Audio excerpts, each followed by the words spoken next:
Welcome back everyone, time to do another comparison this time around between the newly released iPhone 12 mini and the somewhat older Samsung Galaxy S10. Now the S10 was the flagship of 2019 and honestly I think it's still one of the best phones to pick up for sure, especially considering the price tag. The iPhone 12 mini on the other hand costs $729 for that brand new device, and I think that's a pretty decent phone for sure. But when you look at them, I mean the S10 was a last generation flagship of 2019 and that thing is less than $400, and that's a really competitive price tag considering the iPhone 12 mini costs almost twice that amount. So for sure when it comes down to it, they both have their pros, they both have their cons, but I can definitely tell you the iPhone 12 mini and the Galaxy S10 are pretty cool competitors for sure. Now looking on the front, the Samsung Galaxy S10 has that 6.1 inch dynamic AMOLED display and it's a 1440p panel, and like I've stated before, it's a good panel for sure. It gets the job done and then some. It has very little bezel around the whole entire display and it's a bigger phone than the 12 mini for sure,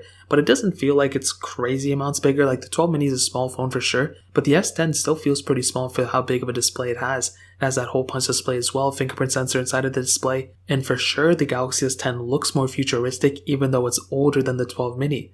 Now the iPhone 12 mini has that 5.4 inch Super Retina XDR OLED panel, and that one is a 1080p panel as well, and it's lower resolution than the Galaxy S10, has less PPI, and I will tell you, it's a good panel for sure. But the Galaxy S10's panel is just so much better than the 12 mini. You still have that notch on the 12 mini, which is kind of outdated in my opinion. No fingerprint sensor on this phone, just Face ID. And definitely when it comes down to it, I will 100% give the edge to the Samsung Galaxy S10 for having that super cool competitive edge of having that bigger display, as well as a nicer looking display than the iPhone 12 mini. On the bottom, the iPhone 12 mini has that lightning port, the Galaxy S10 has that USB Type-C port, and on the back, you can see glass backs on both, pretty much the same type of glass back too, not a ginormous difference at all. But do keep in mind that both phones have wireless charging, but the Galaxy S10 does have reverse wireless charging, which that in and of itself is a humongous thing. I love seeing that type of stuff, and I'm so glad that the Samsung Galaxy S10 has it, where the iPhone 12 mini doesn't really have it, which is kind of sad. Now they both have cameras on the back, as you guys could have probably tell. The Galaxy S10 has a triple camera setup and the 12 mini has a dual camera setup, which we can go ahead and get into right now. The Galaxy S10 has a 12 megapixel wide angle lens, a 12 megapixel telephoto lens, then a 16 megapixel ultra wide sensor, where the iPhone 12 mini has a dual camera setup, that 12 megapixel wide angle lens, and that 12 megapixel ultra wide sensor. Now what I can tell you is, starting off with the Galaxy S10, this phone has a really good camera setup for the most part, and you do have that additional telephoto lens where the iPhone 12 mini doesn't have it. And I've done several camera comparisons, and I even think I did a full camera comparison between these two. I don't think it's uploaded yet, but for sure the Galaxy S10's camera is surprisingly good. It is still really great. You can do 4K at 60 on the back camera of this thing, which is the same exact resolutions that you can basically tap out in the iPhone 12 mini as well. So the Samsung Galaxy S10 definitely has a really good camera setup when it comes down to it. The iPhone 12 mini has, like I said, you can do 4K videos on that thing at 60 frames too, and that camera is actually really good too. I'm surprised that, Apple as a whole actually switched away from their, non-filtering side, and they actually started post-processing the photos quite a bit, and now they started adding a lot more filtering, which I actually think is a really good thing. Now when you look at those type of phones and you comparing these side by side, I don't think you're really going to find one phone that's way better in terms of the camera quality, but one thing I do like about Galaxies is that they just have so many features built into that camera that it just makes it that much better of a device overall. It's still not perfect, there's still a lot of weird things going on with the Galaxy series, but when you look at them, you're going to have more features for the Galaxy side than the iPhone 12 side, so definitely keep that in mind. I think both phones are great. You can even do 4K 60 on the front of both cameras as well, but I'd probably tell you the Galaxy S10 may be the better camera because of that additional telephoto lens, but also the additional features, and really when it comes down to it, the better quality photos in some cases. So that really pretty much covers it up in the camera quality. Now zooming out of that, both phones have IP certification still, which is great. It's pretty much the same exact IP certification when it comes down to it. The Galaxy S10 does have that microSD card slot though, which is something that's really awesome. We don't really have that on any iPhones, but we do have that on the Samsung Galaxy S10, which is really awesome. So in terms of the outside, that really pretty much covers it up. Now in terms of the software, this is where Apple really just shines in, you know what I mean? We do have that capability of using iOS on our iPhones, obviously, and Android on our, Galaxies. And I don't think one really, it's personal preference. If you like Android, go for, Android. If you like iOS, go for iOS. But I don't know, the longevity of iOS, as well as just the stock feeling hang of that we get from these iPhones doesn't really compete with the Samsung Galaxy side of things. Even though those phones tend to have more features, I really do like the stock minimalistic approach that, iOS has taken, even stock minimalistic approach that Google Pixel has taken, even OnePlus. With the Samsung Galaxy One UI, I really don't like it. And even when you talk about it, there's the longevity of these phones. They tend to not last as long as the iPhones that came out that same year. So when you look at the Samsung Galaxy S10 and you look at something like the iPhone 12 Pro or the iPhone 11 Pro, you're probably going to have a better life cycle from the iPhone 11 Pro than on the Samsung Galaxy S10 ultimately, And the same thing with the iPhone XS, with the Galaxy S9 and so on and so forth. So the iPhone 12 mini is definitely going to outlast the Samsung Galaxy S10 any single way you look at it. So that's a very, very important thing to keep in mind. So in terms of software, it's personal preference, but the iPhone 12 mini is definitely going to outlast the Samsung Galaxy S10 when it comes down to it.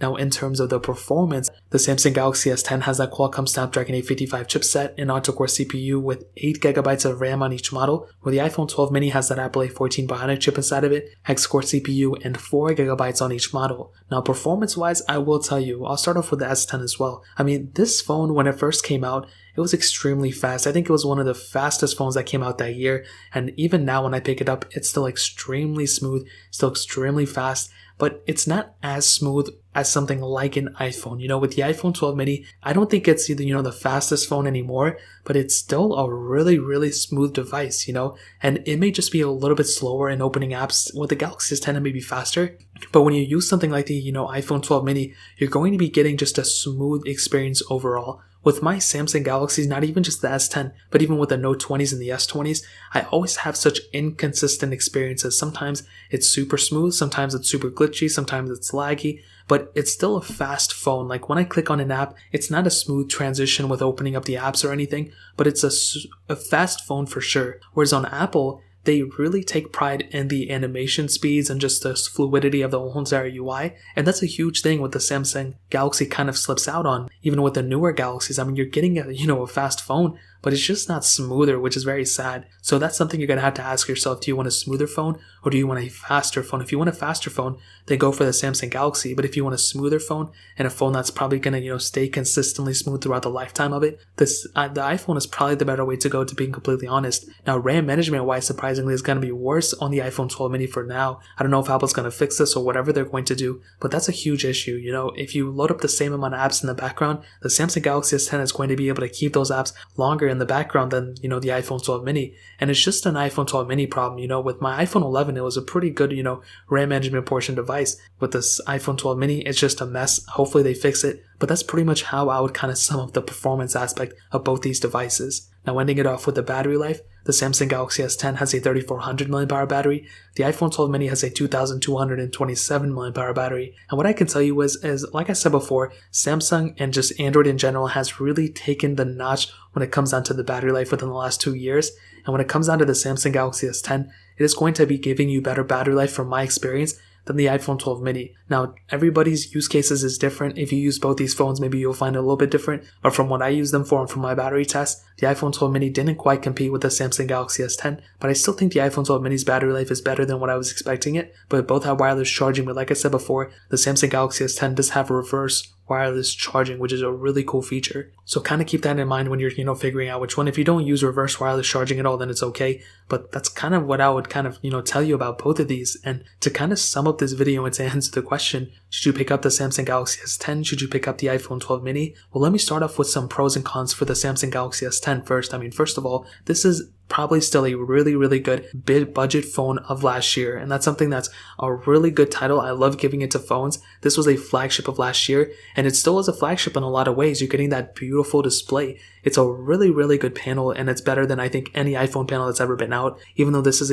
over a year old, almost 2 years old, it's still a beautiful screen for sure. You're getting, USB Type-C and a headphone jack, which is really awesome. Micro SD card slot, IP certification, reverse wireless charging, a great camera setup. I mean, this camera is amazing. You're not going to feel like you're missing out on anything really, even though these newer iPhones have LiDAR sensors and stuff.